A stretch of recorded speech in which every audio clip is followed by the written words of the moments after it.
ناظرین، وقفے کے بعد آپ کو دوبارہ خوش آمدید کہتے ہیں، پروگرام کے سلسلے کو آگے بڑھاتے ہیں۔ ڈاکٹر صاحب، ہمارا آج کا دوسرا سوال ہمیں شاہزیب اکرم صاحب نے قصور سے بھیجا ہے۔ وہ کہتے ہیں، ڈاکٹر صاحب السلام علیکم، اور پھر ساتھ ہی پوچھتے ہیں کہ ڈاکٹر صاحب کن چیزوں سے نماز مکروہ ہو جاتی ہے؟ یہ بھی فرمائیں مکروہ نمازوں کا ازالہ کیسے ممکن ہے؟ نیز کچھ ایسے وظائف بتا دے جو ان ضائع شدہ نمازوں کا ازالہ کر سکے۔ جی ڈاکٹر صاحب، کیا ایسا ممکن ہے کہ ضائع شدہ نمازوں کا ازالہ ہو سکتا ہے؟ پہلی بات تو یہ ہے کہ بھائی نے جو سوال کیا ہے انہوں نے ظاہر ہے اپنی ایک ذہنی سطح کے مطابق یا جو دینی علم ان کو میسر ہے تو مکروہ باتیں جو نماز ہیں اس سے نماز ضائع نہیں ہوتی اور اس سے نماز کا اعادہ بھی ضروری نہیں ہوتا۔ گو ہمیں تمام قواعد و شرائط کا پورا لحاظ کرنا چاہیے۔ پھر نماز کی جو فقہا نے شرائط بیان کی ہیں تو وہ 7 شرطوں میں سے جو نماز شروع کرنے سے پہلے ہیں کہ جسم پاک ہو، لباس پاک ہو، جگہ پاک ہو، پھر نماز کا وقت بھی ہو، نماز کی نیت بھی ہو اور قبلے کی طرف رخ بھی ہو۔ تو پھر جب شروع کریں پھر 7 شرائط ہے۔ تکبیر تحریمہ کہنا ہے، قیام کرنا، قرات کرنا، رکوع کرنا، سجدہ کرنا اور قاعدہ اخیرہ جو ہے تشہد اس کے لیے بیٹھنا اور نیت اور ارادے سے نماز سے باہر نکلنا یا سلام پھیرنا۔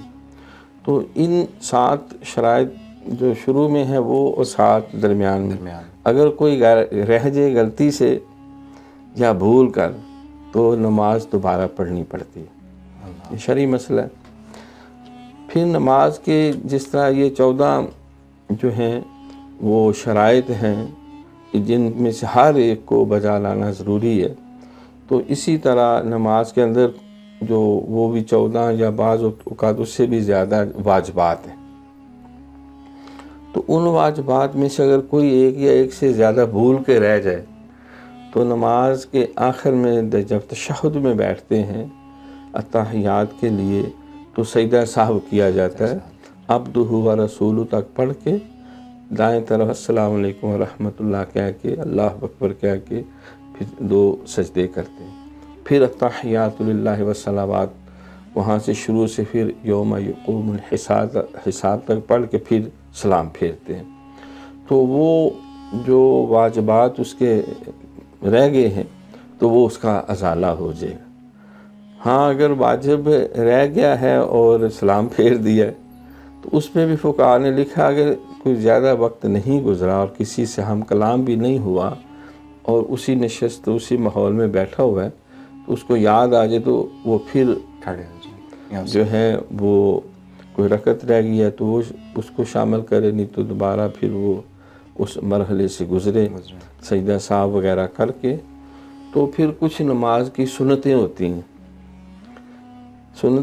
ہیں، وہ بھی وہ بعض اعتبارات سے وہ 14 سے 28 سے بھی زیادہ بن جاتی، تو وہ ان کا بھی خیال کیا جائے۔ اگر ان میں سے کوئی ایک یا ساری رہ جائیں تو بہرحال اس سے نماز مکمل ہو جائے گی، سجدہ سہو بھی نہیں کرنا پڑے گا، نماز دہرانی بھی نہیں پڑے گی۔ باقی جو ہے وہ جو نماز کے مکروہات ہیں وہ دوسرے اعتبار سے ہے کہ جو ان میں کمی آ جاتی ہے، اگر فرائض چھوڑ دیتا ہے تو اس پہ جو ہے وہ دوبارہ پڑھنی پڑی، واجب کوئی رہ جاتا ہے تو سجدہ سہو کرنا پڑا۔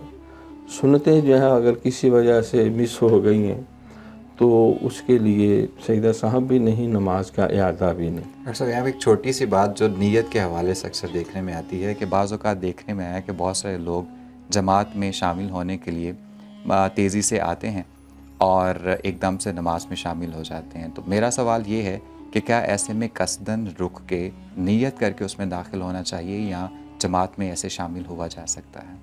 نہیں دیکھیں، نیت تو انما الاعمال بالنیات، عملوں کا دار و مدار نیتوں پر ہے، یہ دل سے ہوتی ہے۔ الفاظ بعض کا بچوں کو یا لوگوں کو اس لیے یاد کروائے جاتے ہیں یا سنائے جاتے ہیں تاکہ وہ اس طرح کی دل میں نیت کر لیں اور ایسا یہ عزم رکھیں کہ میں فجر کی نماز जो है पढ़ने जा रहा हूँ, अभी सुनते पढ़ रहा हूँ, या वो पढ़नी है फिर फ़र्ज़ पढ़ रहा हूँ, तो उसके लिए बाकायदा खड़े हो के इन्नी वज्जहत वजह लिल्लाह वो सारी दुआ मांगना, फिर 4 रकात नमाज, फ़र्ज़ वक़्त नमाज और पीछे से इमाम से वगैरह वगैरह कह के अल्लाह अकबर, उसकी ज़रूरत नहीं होती। वो सिर्फ तालीम के लिए है। बस आप आए हैं, बागम बाग आने की बजाय सरकार ने फरमाया नमाज के लिए सुकून से जाओ और एहतमाम से खड़े हो के अल्लाह अकबर कह के तकबीर तहरीमा करो और फिर आप क़याम करो। अगर इमाम रुकू में चला गया तो इतना तो क़याम हो कि कोई तस्बीह पढ़ी जा सके, फिर अल्लाह अकबर कह के जो है वो रुकू में जाओ और फिर इमाम के साथ अगर आपने वो तस्बीह पढ़ ली है तो फिर ठीक है, वो रकत मिल गई। अगर इमाम साहब ने उससे पहले जो है वो सामी अल्लाहु लिमन हमिदा कह के खड़ा हो गया तो वो पूरी रकत जो है रकात जो है बाद में पढ़नी पड़ेगी। एक और छोटी सी बात, ये हम अपने साथ भी अक्सर हुआ कि हम प्रोफेसर लोग हैं, 1000 बातें ज़हन में चल रही होती हैं। बाज़ औक़ात ऐसा होता है कि ज़ोहर की नमाज़ के लिए खड़े हुए तो नीयत असर की कर ली है, तो क्या ऐसे में नमाज से बाहर आके दोबारा नीयत करनी चाहिए या उसी के साथ वो नमाज हो सकती है? नहीं, देखो अगर उसके मुंह से जो है वो अल्फाज निकल गए हैं वक़्त नमाज असल वैसे है ज़ोर का, उसे भी पता है, तो वो अल्फाज का एतबार नहीं होगा। उसकी जो नीयत दिल में है कि वो वक्त है वो उसी को मोतबर समझा जाएगा। बाज़ का इंसान कहना कुछ चाहता है, मुँह से कुछ निकल जाता है, लेकिन इसमें नीयत में क़ल्ब जो है और दिल का जो इरादा अज़्म जो है वो मोतबर है। उसके लिए अलहदा अल्फाज जो है वो अदा करना ज़रूरी नहीं। अगर गलत हो गए हैं तो बहरहाल उसको नमाज दोबारा नहीं लौटानी पड़ेगी, उसकी वही नमाज समझी जाएगी जिसके लिए वो वज़ू कर दिया है। तो सर ये सवाल का आखिरी हिस्सा जो है कि क्या कुछ ऐसे वज़ाइफ हैं जिनसे? हाँ जी, उसका मैं अर्ज़ करता हूँ कि वज़ाइफ तो यही है कि नमाज के आदाब और शराइत सीखे जाएँ। जिनसे नमाज टूट जाती है उन चीज़ों का भी इल्म होना चाहिए, जिससे नमाज के जो है वो अजर व सवाब में कमी आ जाती है उनका भी इल्म होना चाहिए। इसी तरह नमाज से पहले जो वज़ू है या गुस्ल है उसके जो आदाब व शराइत है वो पूरे होना भी ज़रूरी है। फिर सतर के हवाले से है वो पूरा होना चाहिए। फिर जो है वो किबला रुख होना, इनकी जितनी कवायद व शराइत है इनका अच्छी तरह इल्म हो तो इसकी तालीम हासिल की जाए। ये फुक़हा ने लिखा है कि मसलन अगर दुआए क़ुनूत याद नहीं तो 40 दिन तक आप उसको याद कर लें। अब ये नहीं कि वो 40 महीने या 40 साल ही लग जाए कि जी दुआए क़ुनूत तो बड़ी मुश्किल है, लिहाजा सूरत इखलास 3 दफ़ा मैं पढ़ रहा हूँ। तो इसी तरह आदाब व शराइत सीखना इसीलिए कहा जाता है कि कुरान का हाफिज़ बनना इतना मुश्किल नहीं जितना नमाज का हाफिज़ बनना। और अल्लाह करीम ने ये तकाज़ा किया है कि हाफिज़ वल सलावात, अपनी नमाज़ों की मुहाफ़ज़त करो, वस्सलातिल वुस्ता वक़ूमू लिल्लाहि क़ानितीन। ख़ास तौर पे जो दरमियानी नमाज है और अल्लाह के आगे आजिज़ी और इंकिसारी के साथ खड़े हो जाओ। तो इन्ना सलात तन्हा अनिल फ़हशाइ वल मुनकर, बेशक नमाज बुराई बेहयाई से रोकती है। इन्ना सलात कानत अलल मोमिनीन किताबम मौक़ूता। अच्छा, फिर मकरूह औक़ात होते हैं उसका भी इल्म होना चाहिए। फिर कुछ ऐसे औक़ात है उसमें कोई सजदे वाली इबादत सिवाय उस नमाज के जायज़ नहीं, जिस असर की अज़ान से सूरज डूबने तक और फजर की अज़ान से सूरज निकलने तक सिवाय उस नमाज की या कज़ा नमाज़ों के। तो इसके लिए अल्लाह से दुआ भी करते रहना चाहिए, जिसको कहा इस्तिग़फ़ार कि अल्लाह जो कमियाँ रह गई हैं फिर भी मैं लाइलम हूँ या मेरे इल्म में नहीं, तो फिर भी कोई अदाब में कोई कमी है, कोई मकरूहात में, तो तू मुझे माफ़ फरमा दे। अस्तग़फ़िरुल्लाह रब्बी मिन कुल्लि ज़ंबिन व अतूबु इलैह। बहुत शुक्रिया डॉक्टर साहब। मैं इस भाई का भी ममनून हूँ कि इनके सवाल की वजह से हमें भी बहुत सारी बातें जो दिल में थी उनका जवाब आपसे मिल गया। अल्लाह आपको जज़ाए खैर अता करे।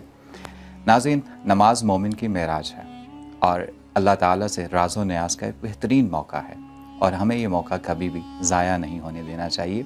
यही वजह है कि कुरान करीम में मुतअद्दिद बार, और अगर मैं गलत नहीं हूँ तो कोई 750 दफ़ा कुरान में अल्लाह ताला ने नमाज़ पढ़ने का हुक्म दिया है। तो हमें इस हुक्म को बजा लाने में ताख़ीर नहीं करनी चाहिए। नाज़रीन, ये था हमारा आज का प्रोग्राम। हमें अपने अगले प्रोग्राम में आपके नए सवालात का इंतज़ार रहेगा। अगर आपके दिल में भी उलझने हैं और आप उनका हल कुरान और सुन्नत की रोशनी में चाहते हैं तो आप नीचे दिए गए लिंक्स पे हमें अपने सवालात भेज सकते हैं।